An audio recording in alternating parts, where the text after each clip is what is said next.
Let's be honest about something. Every year, the NFL scouting combine takes over Indianapolis, and for a few days, the football world pretends that 40-yard dash times and vertical leaps are the center of the universe. Front offices gather, agents hover, cameras roll, prospects run in compression shorts under stadium lighting, and analysts debate split times like they're decoding championship DNA. But in the grand scheme of the NFL, most of it is noise. There is only one storyline from Indianapolis this year that actually has the power to reshape the league, and that storyline is Maxx Crosby. Maxx Crosby isn't just another star player navigating contract tension. He's a perennial All-Pro, 28 years old, still in his prime, and one of the few defensive players in football who can single-handedly tilt a postseason bracket. If he becomes available, we're not talking about a minor roster adjustment. We're talking about a franchise-altering move. The combine may be marketed as a showcase for draft prospects, but for executives, it's really a networking summit. Deals are seated in hallways. Agents and general managers slip into quiet conversations. Foundations for trades are laid over dinners away from cameras. And as Tom Pelissero recently pointed out, if there's a time for the Raiders and other teams to seriously discuss a Crosby trade, it's this week in Indianapolis. That detail matters, because once national insiders begin openly discussing trade frameworks, especially ones connected to NFL media, the idea stops being speculative fantasy and starts becoming operational possibility. The tension between Crosby and the Las Vegas Raiders has been simmering for months.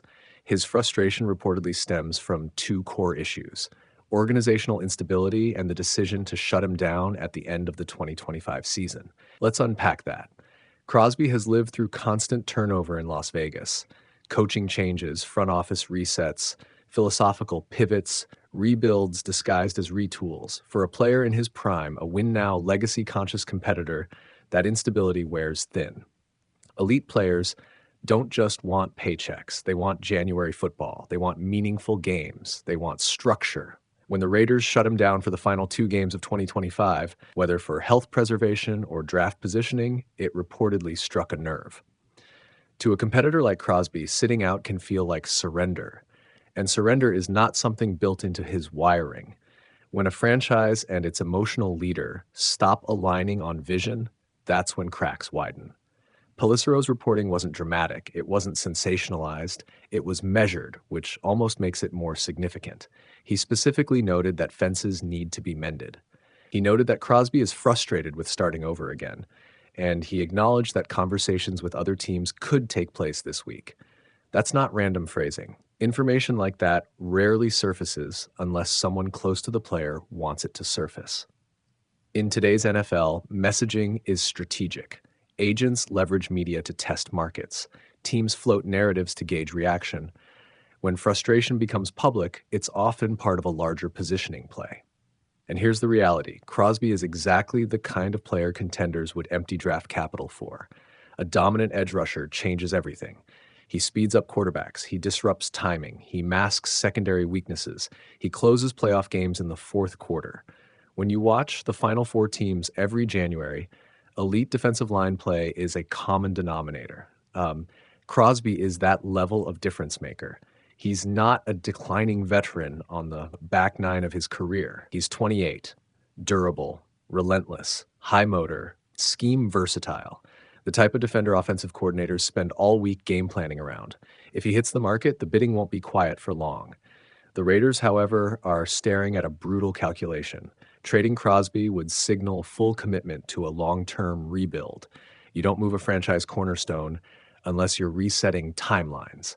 You don't deal your best player unless you're prioritizing draft capital over immediate competitiveness. But keeping him comes with its own risk.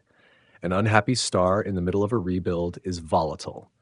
If his frustration deepens, leverage shifts. The longer tension lingers, the more complicated negotiations become. This is why Indianapolis matters. The combine isn't about bench press reps, it's about leverage alignment. It's about gauging the market quietly before decisions become public.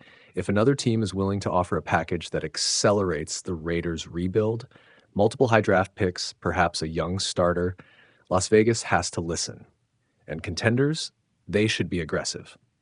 Imagine a Super Bowl hopeful adding Crosby to an already competent defense. The ripple effect would be immediate. Offensive lines would slide protection, quarterbacks would speed up reads. Defensive coordinators would unleash more complex coverages, knowing pressure is arriving consistently with four. That's championship calculus. Now, could the Raiders and Crosby reconcile? Absolutely. The NFL has a long history of repaired relationships. Money smooths tension. Vision presentations restore belief. A clear plan, quarterback stability, coaching consistency, competitive timeline could persuade Crosby that Las Vegas is still the place to chase greatness. But here's the subtle shift. Once trade conversations are publicly acknowledged by major insiders, the dynamic changes. The possibility becomes real in locker rooms. Teammates notice, opposing executives inquire, momentum builds. Even if no trade materializes, the fact that it's being openly discussed means trust has already been strained. And for Crosby, legacy matters. Elite players understand their window is finite. Defensive ends rely on explosiveness. Prime years are precious. Wasting them in perpetual transition isn't appealing. When a player reaches this level, he starts thinking in rings, not rebuilds. That's what makes this situation combustible. The combine will produce headlines about vertical jumps and shuttle drills. Prospects will rise and fall on draft boards. Analysts will overreact to hundredths of seconds. But none of that shifts the league like a Maxx Crosby trade would. If a deal happens, its framework will almost certainly begin in a quiet Indianapolis meeting room. A general manager slides a proposal across a table. An agent signals openness, parameters are sketched, follow-up calls are scheduled, and by the time the new league year opens in mid-March, the groundwork is already laid. If it doesn't happen, that tells us something too. It means Las Vegas either recommitted convincingly or the market didn't meet their price. Either way, Crosby's future is the real story. Because prospects represent potential, Crosby represents proven dominance. And in a league defined by razor-thin margins in January, proven dominance is priceless. The Underwear Olympics may draw the cameras, but in the shadows of Indianapolis, the only conversation that truly matters is whether one of the NFL's most disruptive forces will still be wearing silver and black next season. Or whether a contender is about to make the move that changes everything. Let's be honest about something.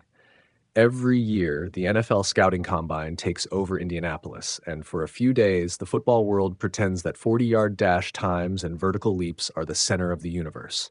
Front offices gather, agents hover, cameras roll, prospects run in compression shorts under stadium lighting, and analysts debate split times like they're decoding championship DNA. But in the grand scheme of the NFL,